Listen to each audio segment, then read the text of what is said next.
And now for something completely different. Forget everything you've been told by others before. Get ready for the real deal, the full story. Real talk about money, markets, life. Now, it's The Real Investment Show with Lance Roberts, presented by RIA Advisors. And good morning and welcome to the show. Of course, it's Tuesday as we get this last week of the month and most importantly, the quarter. Starting to get it wrapped up here pretty quick. Now, importantly here, as we've been talking about over the last few days, that as we approach this kind of end of the quarter, there is some selling pressure that is on the market because of end of the quarter rebalancing. So, as we've said before, if a portfolio manager or a pension fund, et cetera, and primarily pension funds because they're so large, if they run a 60-40 allocation, well, stocks have had a big run up this year, so their allocation to equities might now be 65%, whatever it is. Bonds are underweight, say 35%. So what they've got to do is sell 5% of equities to buy 5% of bonds. Well, that puts selling pressure on the overall equity market. And we're kind of seeing that pressure here over the last few days. The markets have been selling off a little bit more yesterday, sitting right on top of the 20-day moving average. So this is the first test of support that we've seen here in a bit. I mean, previous to this, back in basically April and May, we had spent about 45 days just kind of going sideways right along that 20-day moving average. Then, of course, beginning in kind of mid-May, we really took off, have been elevated above that moving average. So again, just kind of retesting this first level of support here. Now, importantly, there's still a good bit of levels below this that if this selling gets a bit of progression to it, the 50-day moving average is a good bit lower. It's currently right around 4190 on the S&P 500 right now. Below that is the 100-day moving average, and then the 200-day moving average all the way down at basically 4,000. So there is certainly some room for this market to have a correction further this summer, and a 5 to 10% correction, of course, would not be a surprise at all. Markets are pretty due for a bigger, a 5 to 10% correction. It's been a while now since we've had that size of a correction. So again, something like that would certainly not be out of the context of being ordinary. We do have a sell signal in place now, fully confirmed as of yesterday. So that MACD sell signal now in place. And the markets, while getting oversold, they're not there yet. So there is certainly some room here that you're going to get a little bit more selling pressure over the next few days, potentially as we get ready to move into the month of July. Now, the month of July overall on the NASDAQ tends to be fairly decent. The S&P tends to have a positive return in July. So again, you have this reflexive bounce in July, then you get August, September, which tend to be very seasonally weak months. But again, overall, you can just tell by looking at the deviation between the market where it is now and the 200-day moving average, there's certainly some decent risk here for a correction of some sort in here. Now, again, does this mean this is starting right now? Doubtful. Futures are pointing up this morning. As we noted in today's morning commentary, it'll be coming out at 7:30. A little bit of a reflexive bounce today off this 20-day moving average. This first test of support certainly won't be surprising. We've had quite a few days of selling pressure right in a row, so a day or two of a little bit of a bounce here before we get into the Thursday, Friday period. Won't be surprising. Again, a lot of managers are going to wait till the very last minute to sell. And there's about $26 billion worth of potential selling that needs to get done in portfolios by the end of the month. So today's 27th, Wednesday, Thursday, Friday's the 30th. That's the end of the month. So again, the next three, might see a little bit of a bounce today, at least at the open. May get some selling pressure in the markets today on any bounce, but again, that selling pressure likely to persist through the end of the month. Now, once we get into July, might see a little bit of see a little bit of buying for the next quarter, repositioning, picking up some of those stocks that pension funds have wanted to get into. Maybe they buy those here on this dip. So again, we'll expect a little bit of volatility here, but as we've been talking about, be a little bit careful chasing stocks at the moment. Again, markets are working through a sell signal, and I would wait for this sell signal to complete itself and then look for that opportunity to add exposure to portfolios. So, this is just kind of where we are in the cycle. We've had a very, very good run here. So, again, just, don't be overly greedy here. Be a little bit patient and look for opportunities to get into, equities that you want to buy, whatever it is. Look for reasonably good entry points for investments that you want to make. Okay, so outside of that, though, again, we are wrapping up the end of the quarter, which also means that we've got earnings right around the corner again. So starting in July, we're going to get right back into earnings season again.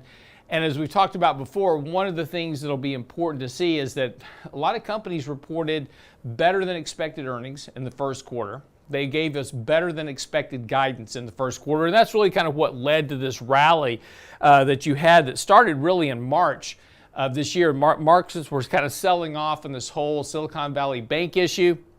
And then we got into April, earnings started coming in better than expected, and the market really just kind of took off here from that point. But now the problem is, going into the second quarter, everybody's very exuberant about this. Okay, so anyway, here's what you need to know before the bell this morning. The markets are looking forward here, and as we talked about before, we are looking for this bit of this quarter end rebalancing as we get ready for the beginning of that second quarter. But the bigger risk to be paying attention to right now, again, also besides this earnings outlook that we're about to get into, but inflation data is something that we need to be looking at very closely. We're now starting to get past these big year-over-year comparisons where the potential for much lower rates of inflation may start to ebb here a bit, and we might actually start seeing a little bit of an uptick in inflation. Of course, the Federal Reserve has been talking about potentially hiking rates again in the month of July, and that's one of the risks here. While July tends to be a little bit stronger month, considering summer months tend to be weaker overall, one of the things that we're going to have to deal with in the month of July is potentially another rate hike from the Federal Reserve. And this will potentially come into play if we start to see inflation showing signs of potentially re-accelerating. This is one of the big risks to the markets overall, and something that the market has not been pricing in. So ever since this rally from the October lows, this has all been predicated primarily on this idea that inflation's falling back towards 2%.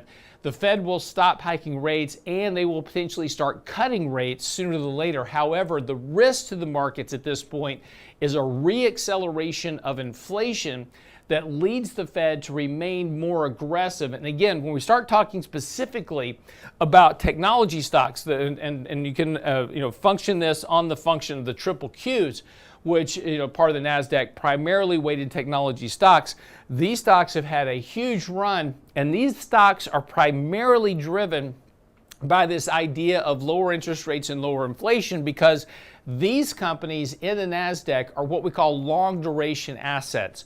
They depend on lower inflation, lower interest rate environments, because they are primarily predicated, the movement of these is primarily predicated on earnings growth over time and higher rates of earnings growth. So they need an environment that is friendly to create earnings growth. In other words, they need time in order to meet those earnings growth expectations. Again, investors are overpaying for earnings, so we need time. That's why it's a long duration asset. We need time for those earnings to catch up with expectations. The problem for the NASDAQ is going to be a more aggressive Fed. If we start to see inflation picking back up, that's going to impact these long duration assets negatively. So that'll be the one thing to be paying attention to.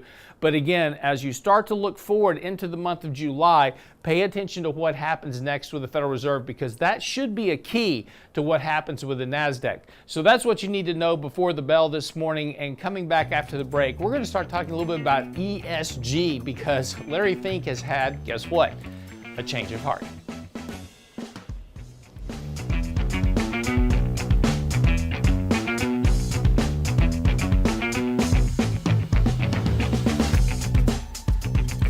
Get daily investment news you can use, delivered at the speed of the internet at realinvestmentadvice.com. Oh, Red, I declare, I plumb missed that candy coffee. Whatever am I gonna do? Don't you worry, little darling. We'll watch it again on our YouTube channel. Why, Red, I never. The Real Investment Show YouTube channel has all of our past presentations, from Candid Coffee and Lunch and Learn to special topic discussions, and all of our live show recordings preserved for you. Subscribe now to the Real Investment Show YouTube channel, or look for the link on our website at realinvestmentadvice.com. Hi, Lance Roberts here. If you're like most people, your 401k plan represents the bulk of your retirement assets. And unfortunately for many, managing your 401k plan can be difficult. There's so many choices, so many things to consider. With just a quick email, a couple of questions, you can put RIA advisors to work for you managing your 401k plan. Get started right now at the website, realinvestmentadvice.com, or simply call our toll-free number, 855-RIA-PLAN, or again, simply online at realinvestmentadvice.com. Health and financial security touches everyone within your organization. Offering benefits for all doesn't need to be complicated. Hi, I'm Tom Allen, Senior Benefits Consultant at RIA Advisors. RIA Benefits provides independent expertise to find solutions that speak to the mission of your business, the culture you want to establish, and the budget you are able to work within. Book a free consultation with me at realinvestmentadvice.com/retirement, and we'll find a solution that takes care of your most important asset, your people. realinvestmentadvice.com/retirement, realinvestmentadvice.com. And now, another page from the Real Investment Advisors Investing Manifesto. Bulls win in bull markets. Bears win in bear markets. Eagles soar above and take advantage of opportunity. Let us help you soar as you reach your financial goals with RIA Advisors. Neither bull nor bear. RIA Advisors, 281-501-1791, or online at realinvestmentadvice.com. The Real Investment Show.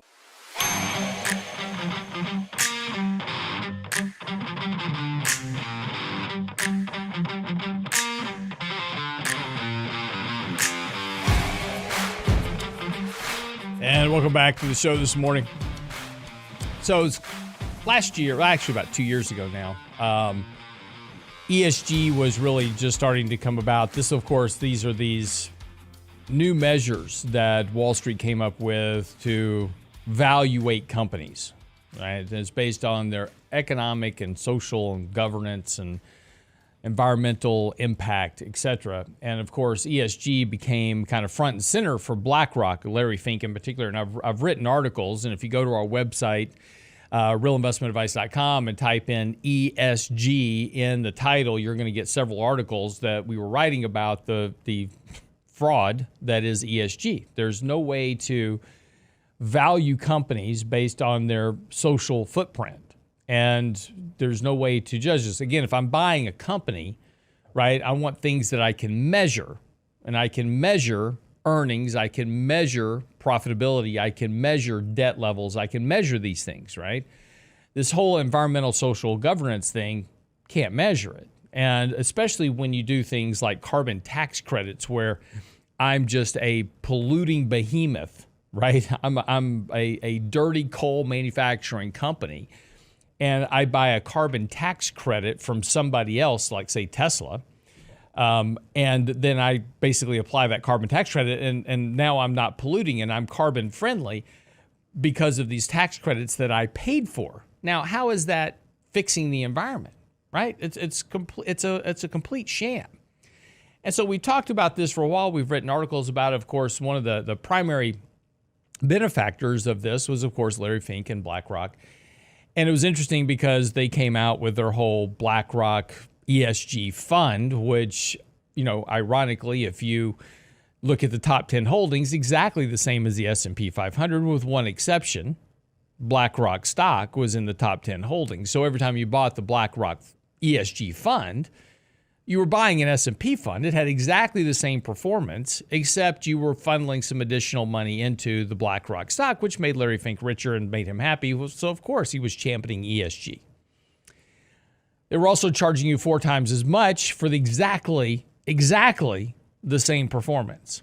There was a 99% correlation between the S&P 500 and the BlackRock ESG fund, but you were paying 4 times more for the benefit of being able to say you own an ESG fund. But it's ridiculous, because trading stocks between individuals, as I've explained before, if I buy a stock, but if I buy Apple shares, you know, in my portfolio, I didn't send money to Apple to buy their shares. Apple didn't issue me new shares. in Apple company, right?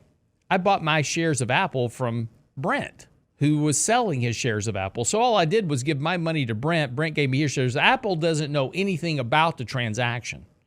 They don't know what goes on. They know all that Apple knows from day to day is the value of their stock price. They have no idea what shares traded hands between who all day long. So this idea that you're investing in companies that are environmentally friendly is ridiculous, because you're not. All you're doing is giving money to somebody else that they're going to go spend their money doing whatever they're going to do with it. Has no impact on the company. Company doesn't care. So it wasn't surprising that after a lot of blowback, when people started realizing this, we were just early to the party to break this down. About a year after we were writing our articles, other people started figuring out the same thing. Again, it's not hard to get there. And of course, recently, states have now picked up on the scam that is ESG and have started saying, well, you know what, we're not going to allow our state pensions to invest in these type of funds. Florida, Governor Ron DeSantis, as an example, and there's other states that will be heading in this direction, by the way, pulled assets out of Blackrock, said that their pension funds won't invest in Blackrock stock or Blackrock funds. That was about $2 billion. Other states have done this already. If you take a look at kind of a map, there's states that are already taking actions targeting entities and boycotting certain industries. Actions restricting the use of ESG factors, and those states include Louisiana, Missouri, Florida, Indiana, Kentucky, quite a few others. And so there's been this pushback. Of course, that means that there's less funds going into this, and that's hurting the bottom line of companies that promote ESG funds. And here's what's interesting. You know, Larry Fink was caught on video, by the way, stating that because they own $10 trillion in assets, that they can affect company decisions. You know, there's been a lot of pushback on companies that have been going woke lately, you know, Bud Light, Nike, Disney, others. And this kind of woke politics that has been invading these companies. So instead of the company just doing what's best, Disney, as an example, Pixar, you know, making movies just making good movies that people want to see. They've been trying to push these ideas of this kind of woke agenda into these movies, and they've been failing miserably at the box office, as an example. Well, Larry Fink was caught on tape talking specifically about this, saying, yeah, at Blackrock, because we own so much in assets, we can encourage, or force would be another word for it, company executives to take certain actions that we want because we can affect their compensation because we vote on the board, because we own so much of the stock in these companies. So some of these things that you look at and go, why are these companies doing this? Why would Target do this and then, you know, lose $15 billion in market cap over these decisions? Well, it's because it's coming from their outside investors that have a real influence on their corporate board decisions, how they get compensated, et cetera. So, you know, in a lot of cases, BlackRock owns such a heavy weight, and this was Larry Fink's conversation. They have such a heavy position in some of these companies because, again, they own $10 trillion worth of assets. It's got to get invested somewhere. So a lot of cases, these funds own such a big position in companies, they can go, you know what, if you don't do it the way we want to do it, we're going to vote against your stock option compensation, and we're going to vote against your salary increase, et cetera. So companies go, okay, well, I'll go along with you. And that's why. So if you've been scratching your head going, I don't understand why companies are doing this because it's killing their bottom line, doesn't matter. But it was interesting because last month, 17 Republican state attorneys filed a motion with the Federal Energy Regulatory Commission to dispute whether BlackRock could purchase more than 10 million voting stakes in utility companies. See, this is the point.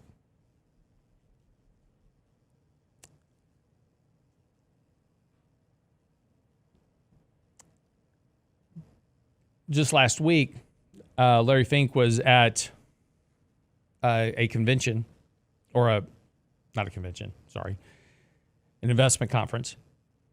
And he made the statement that he says, when I write these investment letters, it was never meant to be a political statement.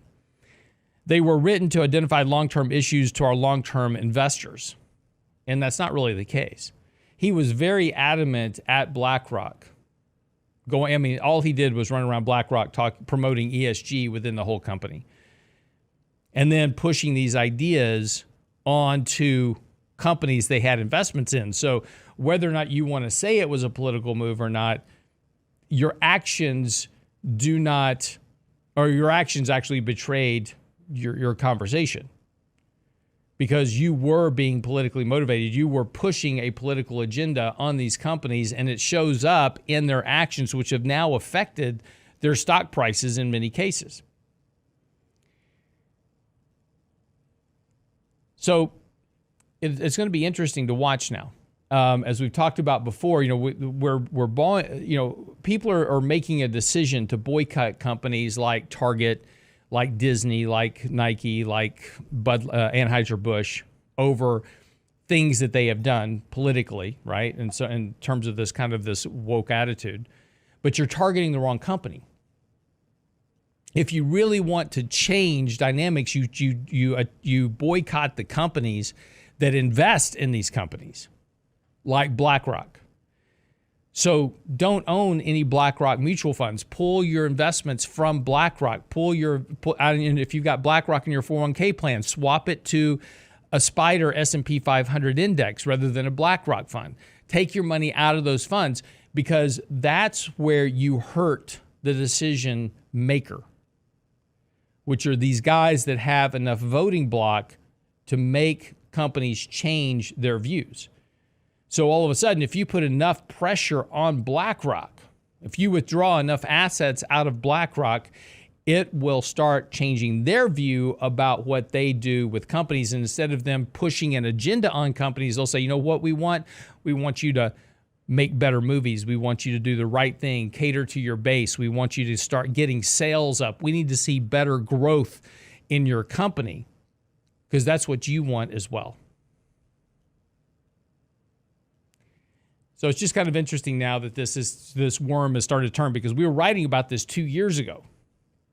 And so it's interesting to see that this is finally starting to come around, and the impact has finally started to hit the people that matter, which are people like Larry Fink, who I've previously termed Darth Vader, and making him now back out of this decision, because he's now going to no longer be talking about ESG anymore, because in his view, it's become highly politicized.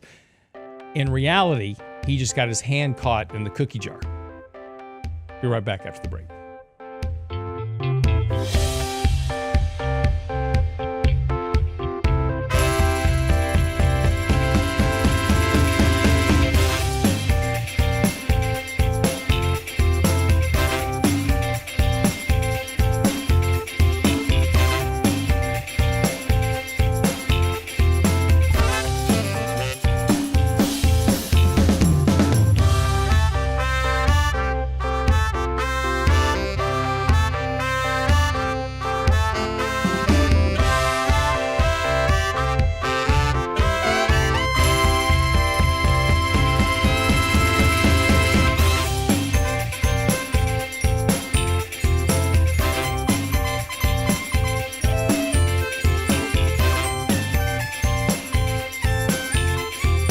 Investment Advice blog. It's required reading for the informed investor. Catch it today at realinvestmentadvice.com.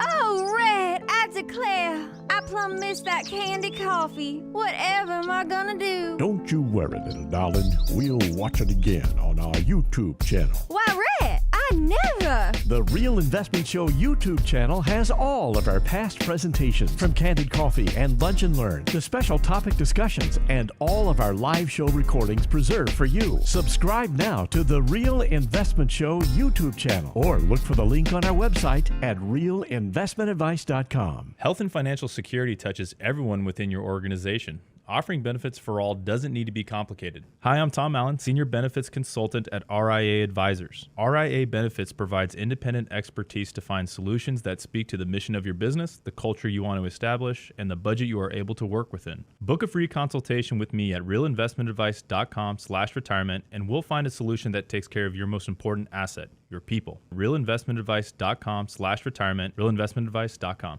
You're listening to The Real Investment Show. In 1999, a parafiduciary group of financial advisors were busted by corporate giants for trying to operate in their clients' best interest. These men promptly escaped from a high-cost margin environment to the Houston Energy Corridor. Today, still excoriated by their former employers, they survive as protectors of others' fortunes. If you have a problem about preserving capital, if no one else can help, and you can find them right here, maybe you should hire the RIA team. Can't catch the whole show now? Listen to our podcast later at realinvestmentadvice.com. We're having a conversation. I told my wife I'm never wrong. She said, you might want to examine that because in my experience, you're always wrong. Of course, she's right. The Real Investment Show podcast. Same show, your schedule. Because there's actually logic to this, right? So if you do logical math, right, you have an equation. You have the man right and the woman's wrong. The answer is the wife is right. At realinvestmentadvice.com. If you're both wrong, you're wrong. Not her. And now, another page from the Real Investment Advisors Investing Manifesto. A passive investment portfolio requires active risk management. It's not a choice, it's necessity. Diversification doesn't protect against risk of loss. Let us actively help you reach your financial goals with RIA Advisors. Neither bull nor bear. RIA Advisors, 281-501-1791 or online at realinvestmentadvice.com. Real Investment Show podcasts are now available from Stitcher Smart Radio at Stitcher.com. Hi, Lance Roberts here. If you're like most people, your 401k plan represents the bulk of your retirement assets. And unfortunately for many, managing your 401k plan can be difficult. There's so many choices, so many things to consider. With just a quick email, a couple of questions, you can put RIA Advisors to work for you managing your 401k plan. It's a quick and easy application. Just simply click Ask a Question at realinvestmentadvice.com or give us a call at 855-RIA-PLAN. That's realinvestmentadvice.com. The Real Investment Show YouTube channel has all our videos ready for your easy access. Now with the new and improved Before the Bell report, plus each day's radio show. Subscribe and bookmark our YouTube channel at realinvestmentadvice.com. You're listening to The Real Investment Show.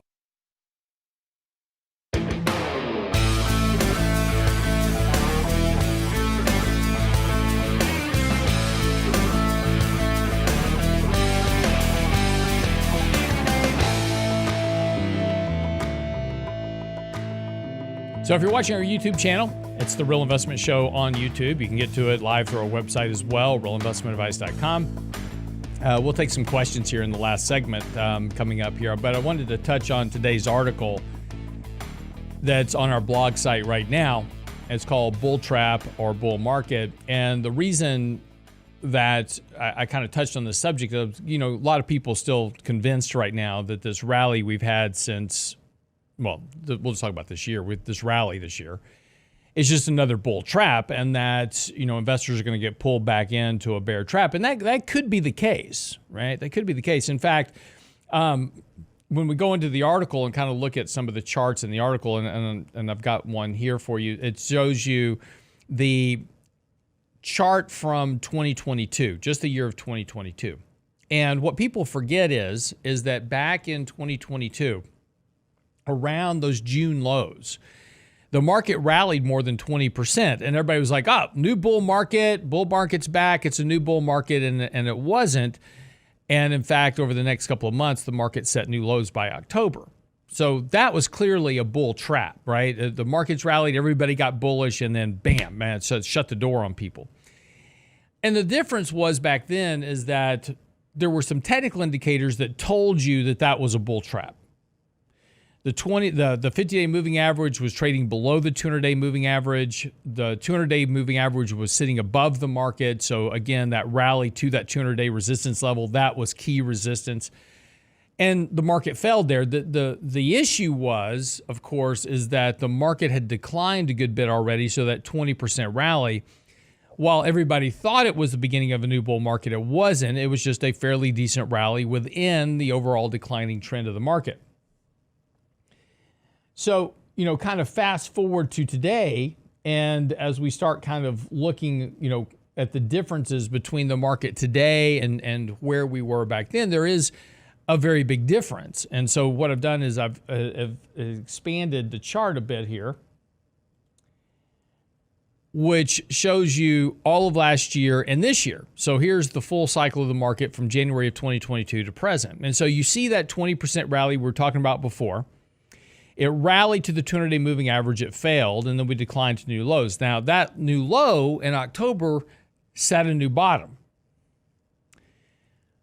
The difference with this rally is that not only is the market trading well above the 200-day moving average now versus where we were trading before, but the 50-day has crossed above the 200-day moving average. So that's what we call a bullish cross or a golden cross. That typically denotes more positive action in the markets. And again, while the market has now rallied a bit more than 20%, we're technically in a new bull market from that standpoint. But just technically across the board, the underlying action of the market is much more bullish than it was before. So a correction back to the 200-day moving average would be roughly about a 10% correction. And that would certainly suggest that, and if it holds there, of course, that would certainly suggest that you're in a new bull market, because now not only are you trading up, you have a correction within that rising trend, and the market kind of works its overbought condition off, and then you move higher from there. Now, if the market breaks down, and again, if we take a look at what's called a Fibonacci retracement scale. Now, again, just don't get too wrapped up in the technical mumbo jumbo. I explained this in the article, by the way, what a Fibonacci retracement is and how it's calculated. But Fibonacci was a mathematician, and he discovered what was called the golden ratio. And without getting into too much detail, this golden ratio shows up everywhere in life. It's it's a distance from your elbow to your fingertips. If you take a look at a sunflower, the seeds have a Fibonacci scale to them. A conch shell is part of the Fibonacci sequence in mathematics. It shows up everywhere in life.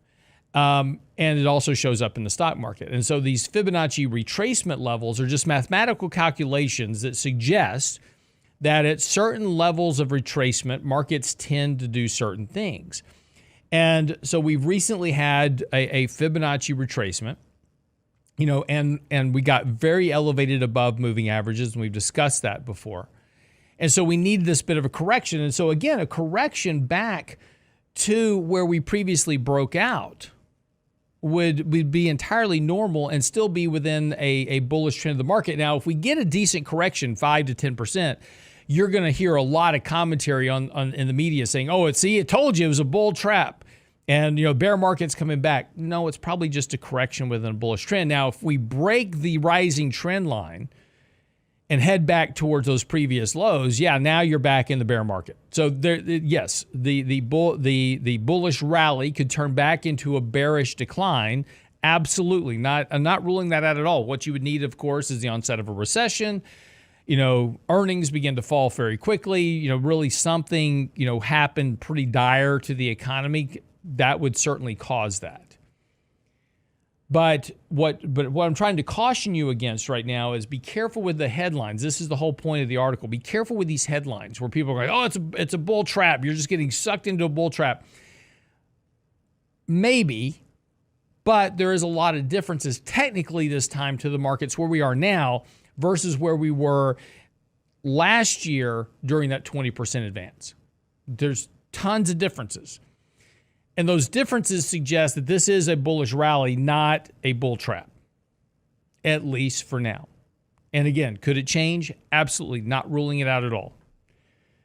If the Fed came out next week and said, hey, we're going to hike 5 more percent, and we're going to start by half, and we're going to hike half a point now, and we're going to do half a point in the next 9 meetings after this, you'll be back in a bear market pretty quick. So certainly things could happen that would change the dynamic. But right now, again, the bullish trend of the market is certainly higher. And that's why we always go back and we always talk about going back and focusing on our investment rules, because this is all we can do. Look, it's all great, fine, and dandy. We can all have an opinion about the markets. We can all have our views, and we can all have our views about the economy and the world. And look, there's tons of crap going on right now. You've got conflict domestically in politics. You've got geopolitical conflict going on. I mean, you can just go down the list. We're running up debt. We've increased debt by over $600 billion in the last couple of months. Actually, last month, because we're having to refund all the money that the Treasury had drawn down to pay bills during the debt ceiling debate. So, I mean, you can certainly pull out plenty of reasons to be very negative on economics and markets and those type of things. I'm not debating that issue at all. But the markets are bullish right now. And so we have to give a nod to what the markets are doing versus what we think they should be doing. And that's why, following a set of rules, staying with your discipline, those type of things, those will keep you out of trouble more often than not. And this is why we talk, that's why, we talk a lot here about sector rotation and, being a little defensive, taking, reducing risk at certain times, those type of things. That's just part of that program. So I list 15 of our investment rules in the article. So if you go by the website, realinvestmentadvice.com, and download today's article, at the bottom, I put our 15 investment rules in there to help you, kind of give you a guide base of, when you start thinking about taking action in your portfolios, you can go back and look at these rules and go, okay, am I violating any of these rules by doing that? And most of these refer back to our emotional biases, right? And really kind of get you to focus back on the functions of portfolio management versus doing things based on our gut instinct. I'm doing this because I don't like this. I think this could be a problem. I'll give you a good example. So on Friday, I was doing our podcast with Adam Taggart over at Wealthion. And as soon as we'd finished up that podcast was when the whole Wagner Group issue broke out, right? All of a sudden, I'm getting inboxed by emails from people going, what does this mean? This is going to be terrible. We're going to have a major coup in Russia. It's all about this is all about to come flying off the rails. This is going to be terrible. And before I could even answer the emails, it was over, right? And so the point is that, and my point to that is be careful with taking these events, right? We're so hyper focused on all of these events, right? One event to the next. What's going to be the next trigger for the next downturn in the market? Maybe one of them will be, but so far none of them have been. To any great degree, yes. Housing market has certainly put pressure on housing and some of those other areas of the market. There's the bank failures certainly apply pressure to markets, but the markets have been fairly resilient to these impacts. I mean, it's been one punch after another, and the market keeps being resilient at this point because of all the liquidity, and that hasn't changed.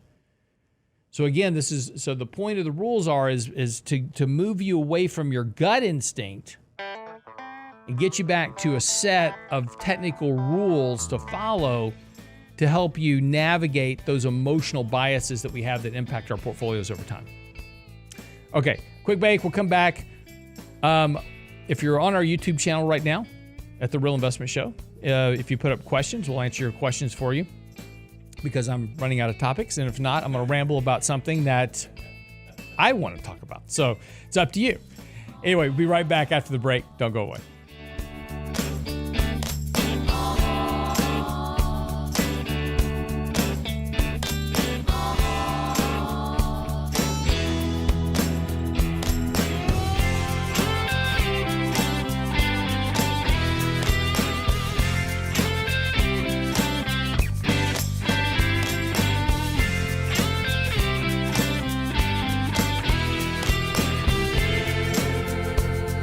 Get daily investment news you can use, delivered at the speed of the internet at realinvestmentadvice.com.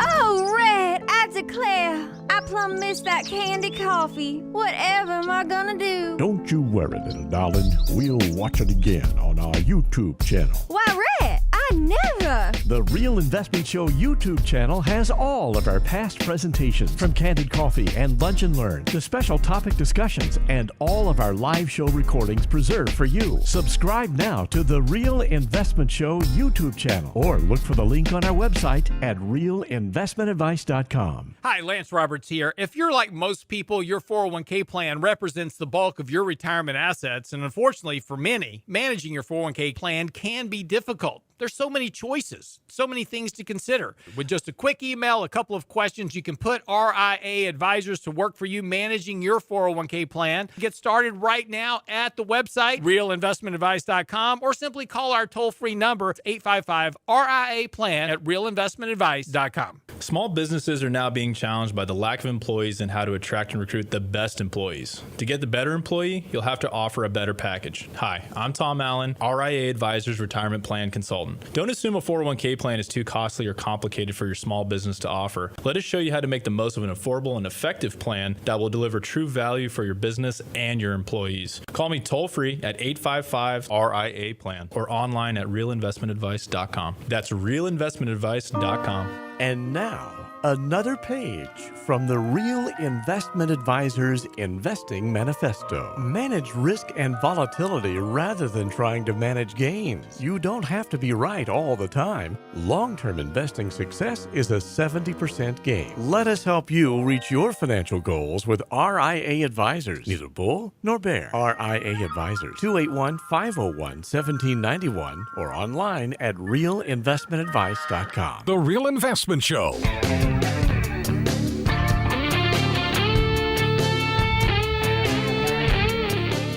So welcome back to the show. It's our last segment. Taking some live questions and comments here as well. So if you're on our YouTube channel right now at The Real Investment Show, we appreciate you watching. Make sure you subscribe. Click that little bell icon for alerts. And put your questions in the chat box, and I'll try to get to them. In fact, there's a good question here. Question is now a good time to purchase a new vehicle? Funny you should ask that, because I was actually at the mechanic over the weekend. And by the way, if you happen to live around the Memorial, Derry, Ashford area, if you happen to live around that area, I encourage you to go to Scott's Auto on Memorial. Fantastic story. This guy went to high school, loved to work on cars, graduated, got out of high school, married his high school sweetheart. I mean, it's the perfect story. Started this little auto repair business, has been growing it for 30 years. He's my age now. We're getting old, but just fantastic service. I mean, this is one of those places you go to where everybody knows your name, and they take very good care of you, and they're timely and they're prompt, and they don't overcharge you, and they don't try to sell you stuff you don't need. It's very hard, and just I'm telling you this because it's very hard to find places like that. I used to go to another mechanic shop, and they were always trying to sell me stuff I didn't need. And I know enough. I used to build cars when I was growing up, so I know enough about autos to keep myself out of trouble. I don't know a lot about the new cars because of all the computers and stuff, but I know enough to keep myself out of trouble. And when people start telling you that you need stuff that you don't need, you know that they're just trying to make an extra buck off you. That doesn't happen at Scott's. So I do encourage you, go by Scott's Auto. Great place if you need a place to get your car fixed. Certainly encourage it. However, we were having this actual conversation about new and used cars and where the better deal is, because I drive a used car. I only buy used cars. I never buy new cars because basically of the depreciation. You buy a new car, you drive it off the lot, it feels great, right? You got the new car smell. As soon as you drive off the lot, you lose 20% of the value basically because of depreciation. And I just don't like that, right? And cars for me just get me from point A to point B. They don't have to be flashy. They don't, just gotta get me to where I'm going safely. That's it. My wife's a princess. It's a little different story with her. But with me, pretty basic stuff works just fine. So I drive a Toyota 4Runner.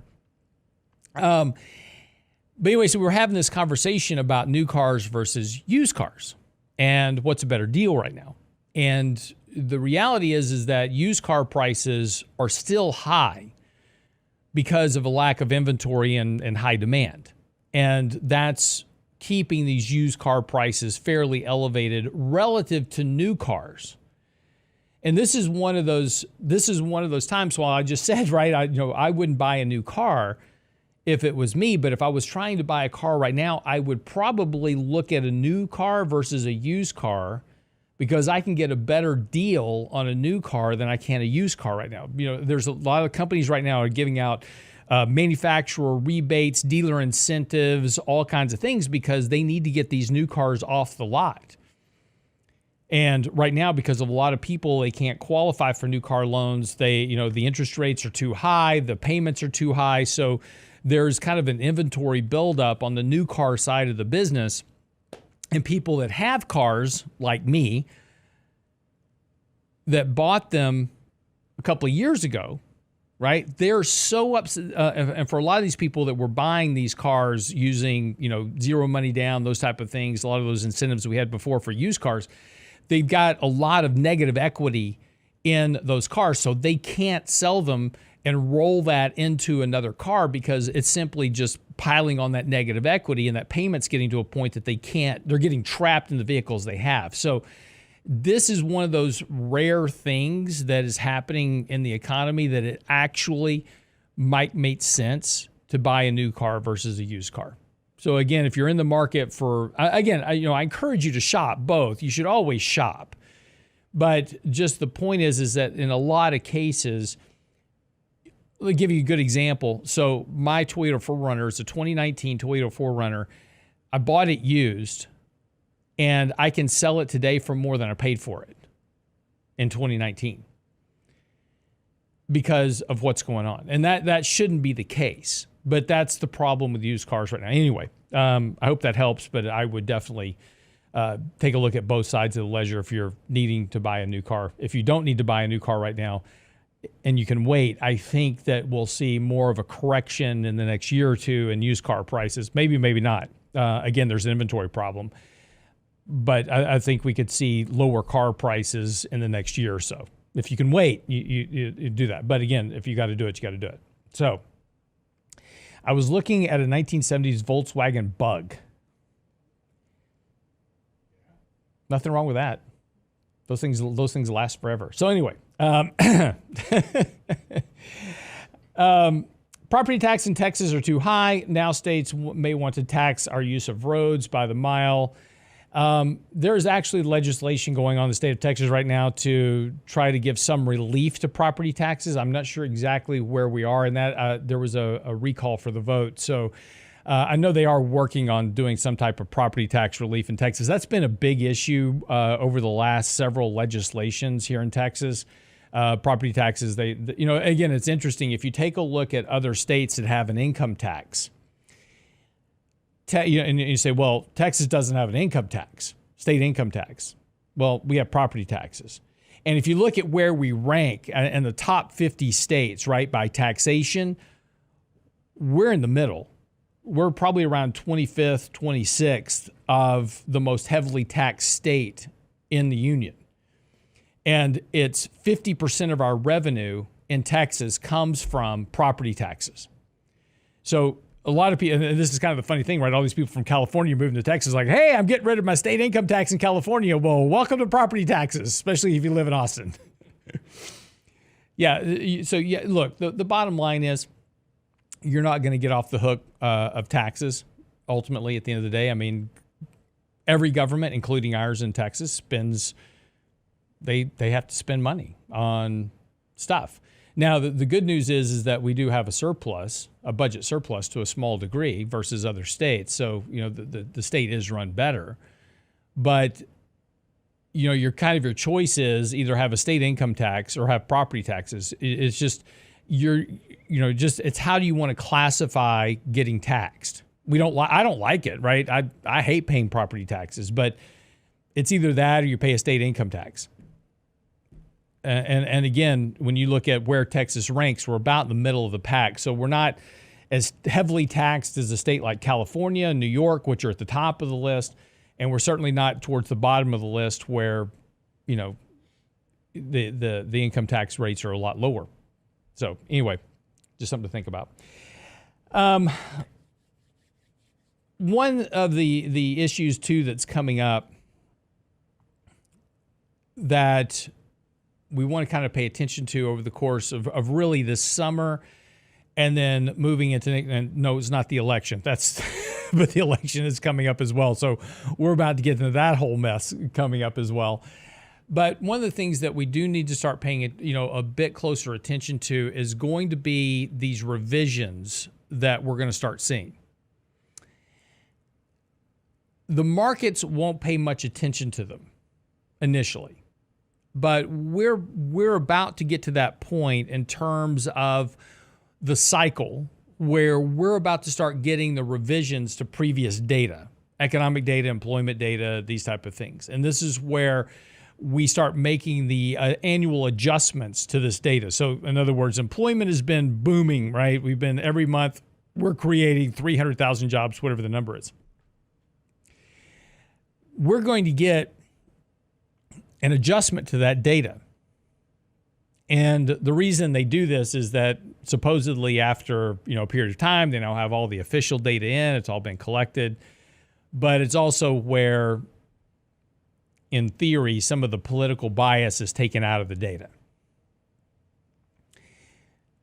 So we get these revisions like, oh, we didn't actually hire 3 million people last year. It was only 1 million people.